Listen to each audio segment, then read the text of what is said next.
Arunachala Shiva, Arunachala Shiva, Arunachala Shiva, Arunachala, Arunachala Shiva, Arunachala Shiva, Arunachala Shiva, Arunachala. For the devotees and you can say disciples, shishyas, and bhaktas of Bhagwan Sri Ramana Maharshi. And Bhagavan gave the difference between, what is the difference between a shishya and a bhakta? Someone had asked him that once. And he said a devotee is the one who looks upon the guru or the deity as God and worships him.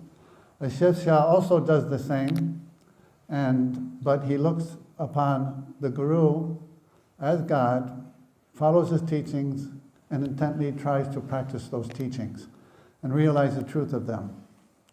So I consider we all are shishyas, or should be shishyas, and devotees.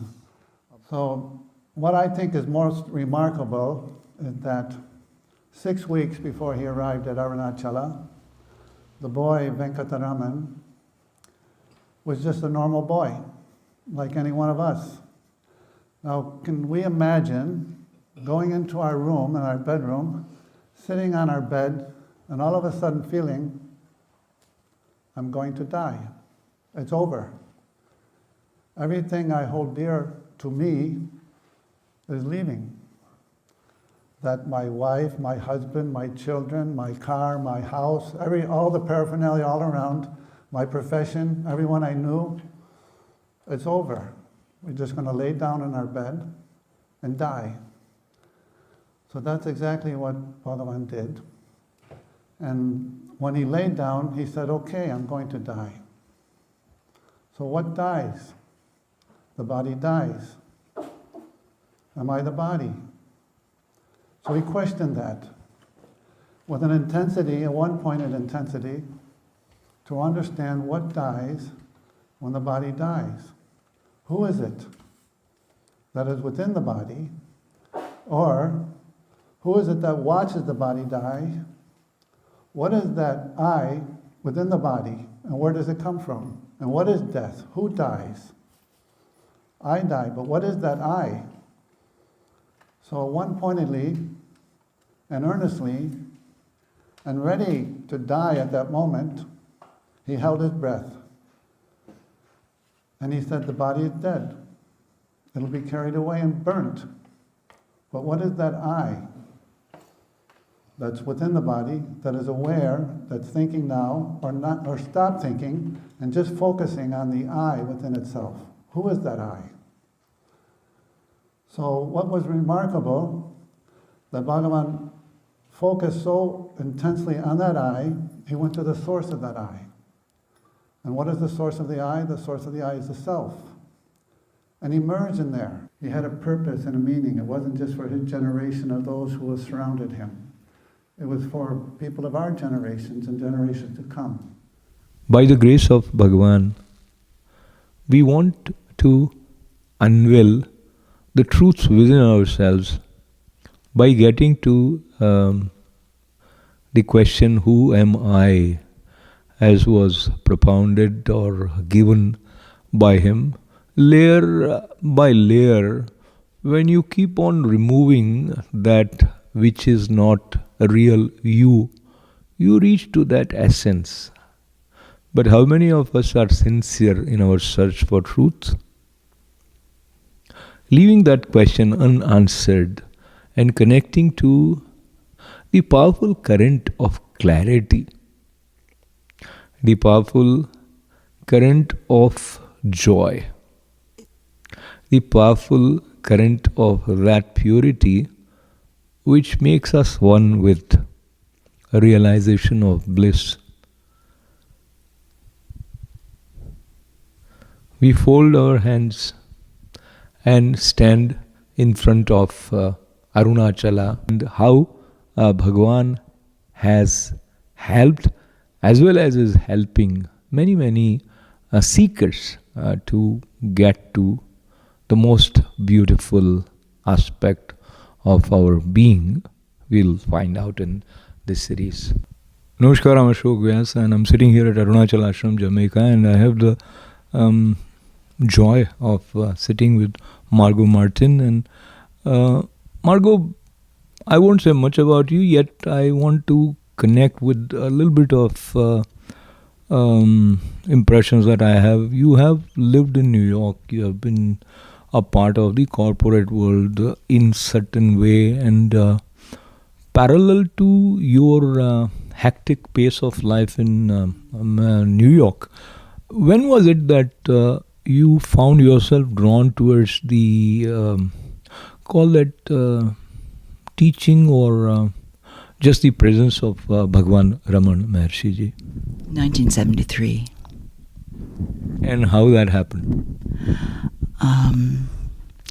I already had the experience that brought me into this a short time before, and someone gave me a book by Maharshi, a book about Ramana Maharshi and the path of self-knowledge.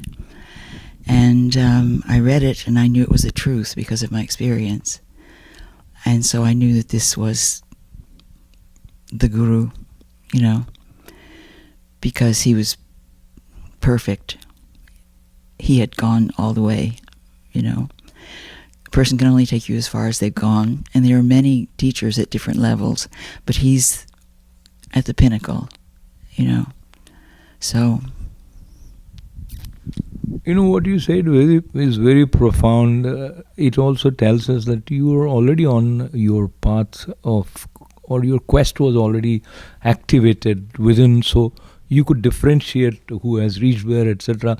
Going back to the book, The Path of Self-Knowledge, and here was a young Margo. I mean, you still are young, but that differently young. And you had your commitments for deadlines, and how was that ambience overlapping with this understanding of the path of self-knowledge? I was never very ambitious in a worldly way, so I did whatever came along. So it didn't interfere. It doesn't have to interfere, because a life of activity is not the opposite of a life of contemplation. You can do both at the same time. That's what Bhagwan said. That's what Bhagavan Ramana Maharshi said. And so no one was supposed to give up their work or, drop everything and go to the forest necessarily. He said if that was going to happen, it would happen. If not. There's nothing we could do about it because it was all predestined, So I felt it was predestined for me to find him and find this source of what I had experienced,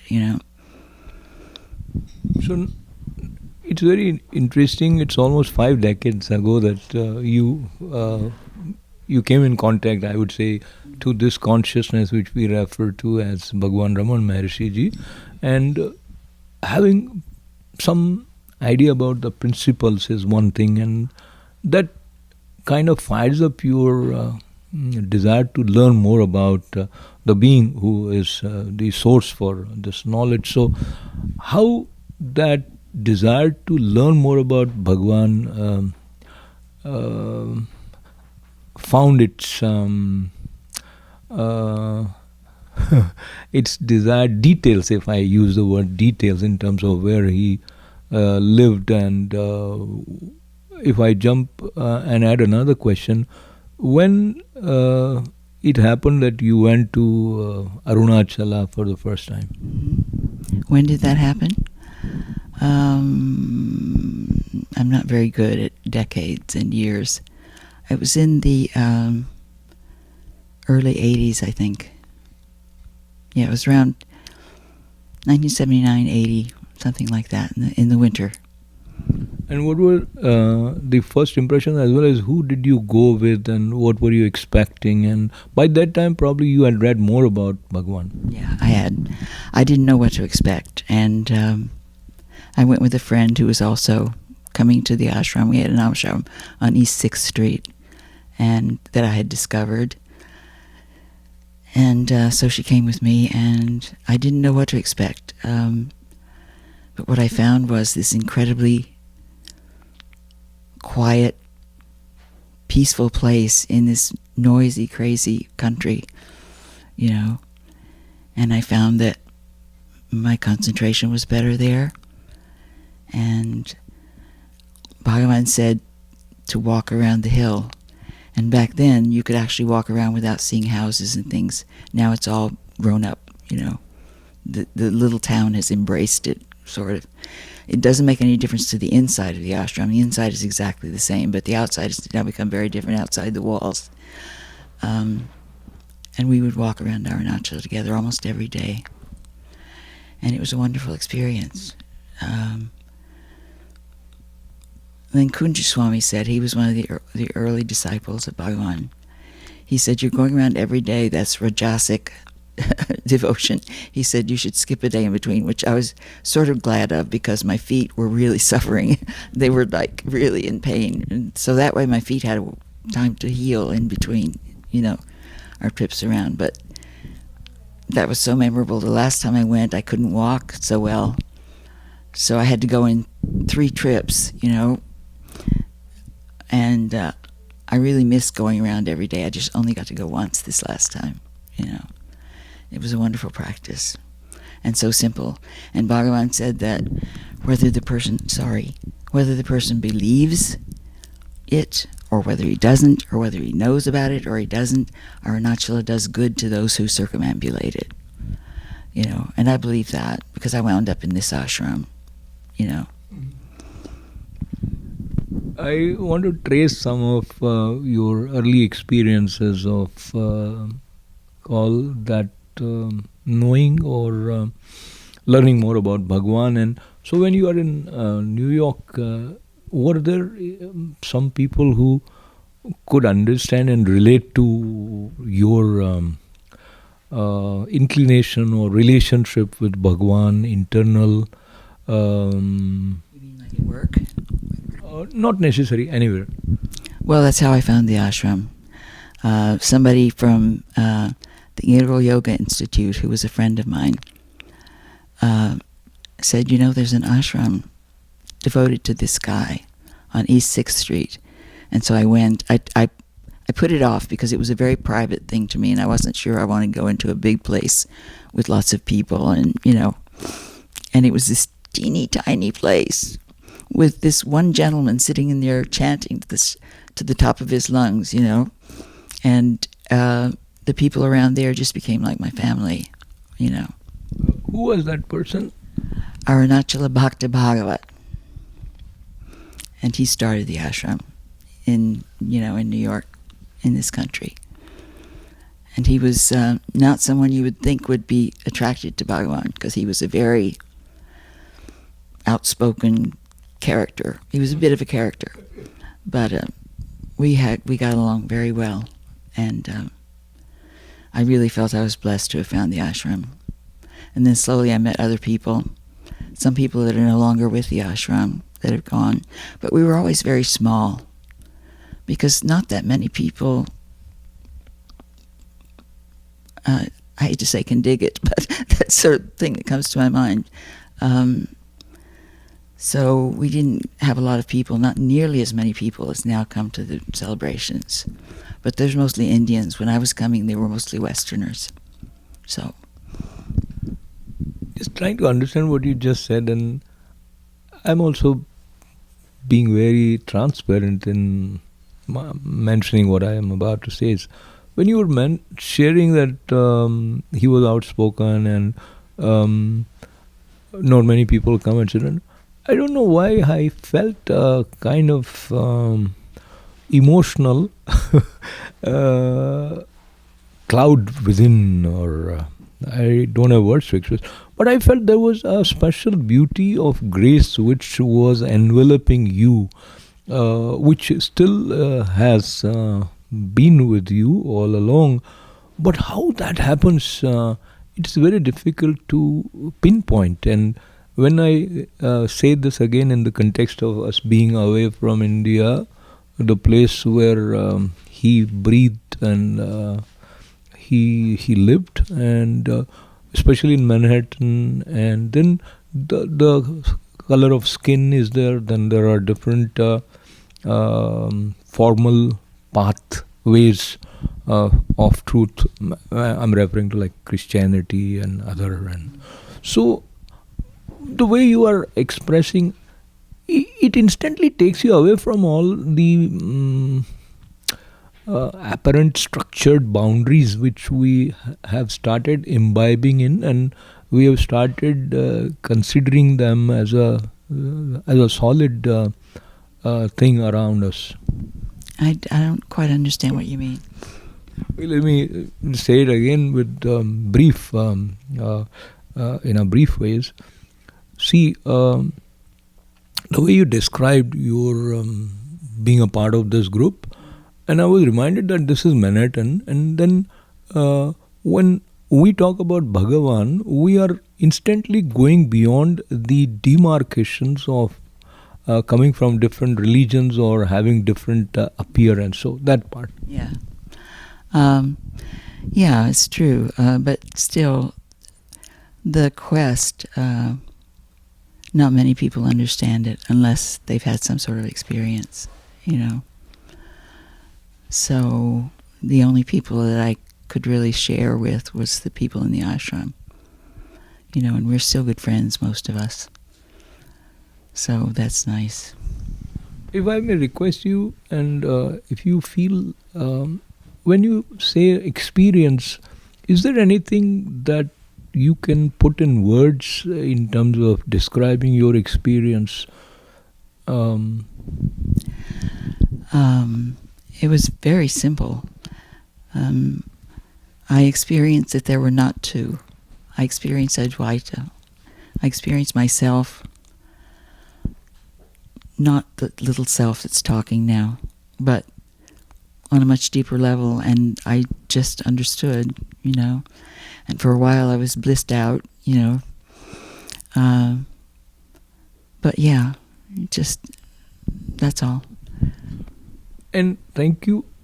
Another thing, many times our mind is in the habit of having dialogue. Either we are talking to ourselves or...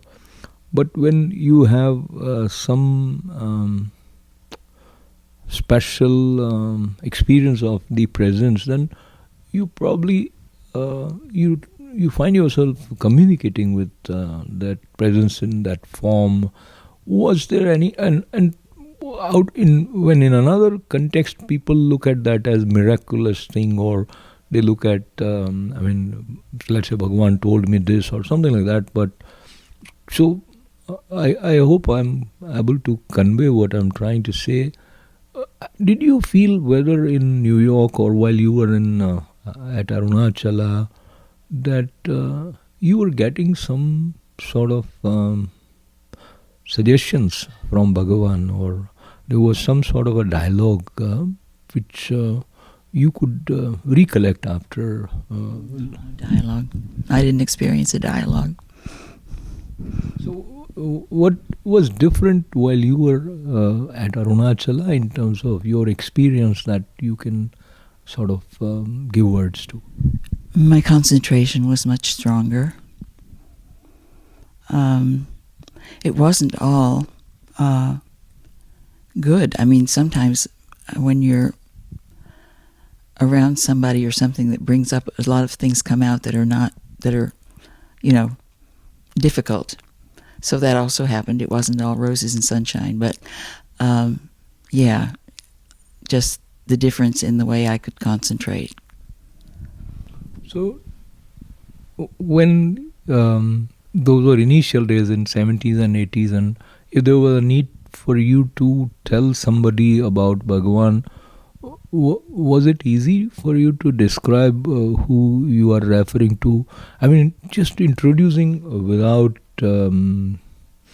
How would you say who is he? Well, I wouldn't say it to anybody that wasn't already.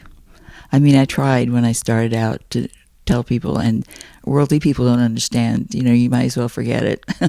So, yeah. What did you ask me? Yeah, who is Bhagwan Ramana Maharshi Ji? If somebody expresses their desire to learn about him from you, I think now it might be different, or at that time, how was it? I would give them a book. I don't talk much. I would give them, Who Am I, or Words of Grace, and maybe the Arthur Osborne book that I read first, to give them a feel for it, And now let's talk a little bit about your meeting Dennis, and then now not just supporting, becoming a part of this Arunachala Ashram in a very profound and significant way. How has been this side of your life? What do you mean, this side of my life? This side being now, you pretty much, I think you're more a part of the presence of Bhagwan 24/7 is what my observation, without actually understanding, tells me. I don't know how to answer that. It's become my whole life here because I'm retired, so I don't have to go to work. But I still have vasanas, and some of them are very tough and very complicated.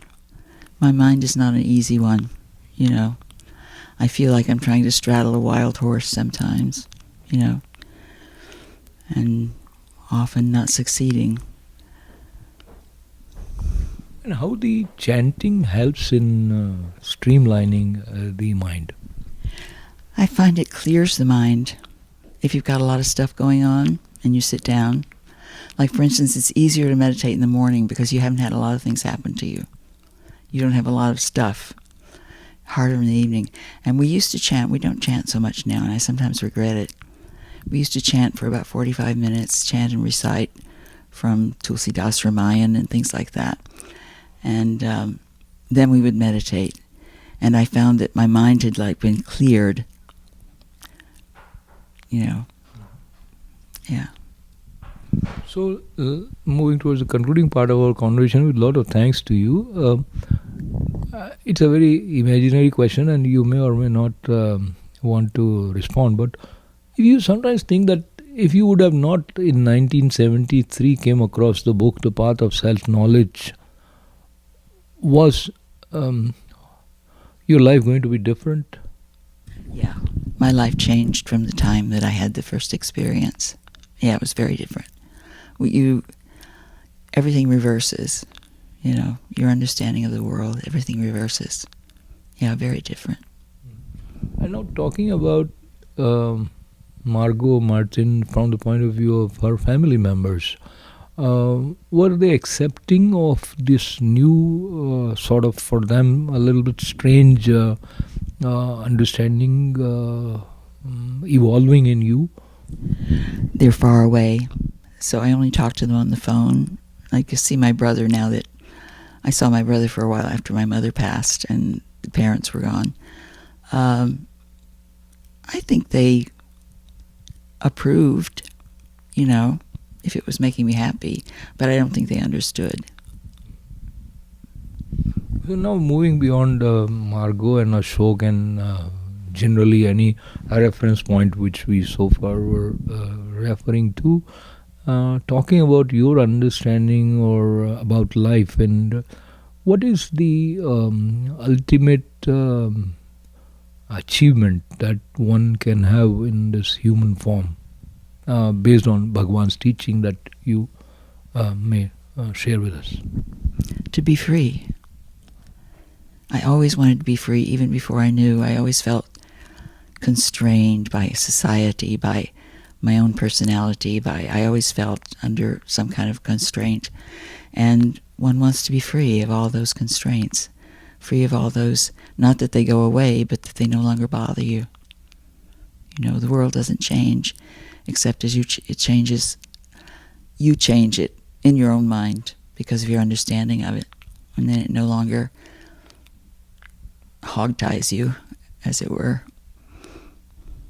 What prevents us from being free?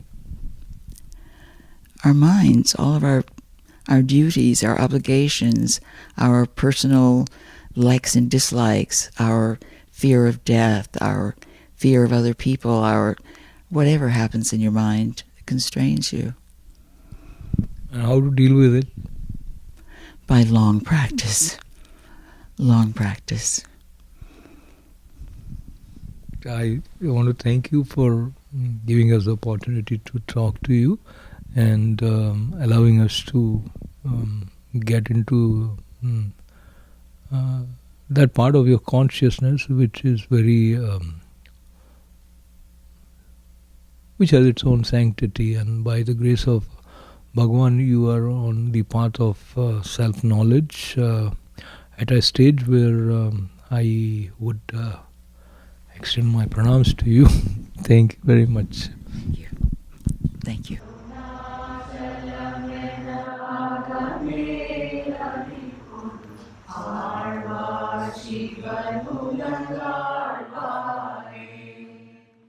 Hari